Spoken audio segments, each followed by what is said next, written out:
আসন্ন পবিত্র ঈদুল ফিতর উপলক্ষে দরুদিয়া পাটুরিয়া রুটে 16টি ফেরি চলাচল করতেছে। আশা করি জাতিসাধারণের নিরাপদে গন্তব্যস্থানে পৌঁছতে পারবে, সমস্যা হবে না।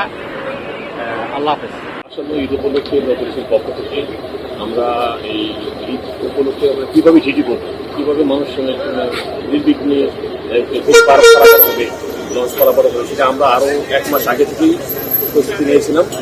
আশা করি সেই অনুযায়ী আমরা নৌকা হল এবং আমাদের যাত্রীকালীন হল পাশাপাশি আমরা দিয়ে যাচ্ছি।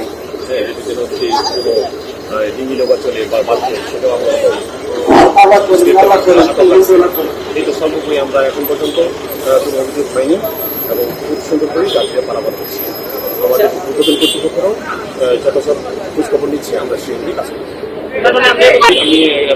যেহেতু আমরা এখানে অটো দেখেন যে এই জায়গাতে অনেক সময় অটো আসছে, আমরা এখানে আমাদের প্রতিটি থাকাতে যাতে অটো রিক্সা একটা নির্ধারিত জায়গায় থাকে, এখানে যে ফেরির গাড়িগুলো এটা সুন্দর করে উঠে যাবে, এভাবে আমরা সেবা দিয়ে যাচ্ছি।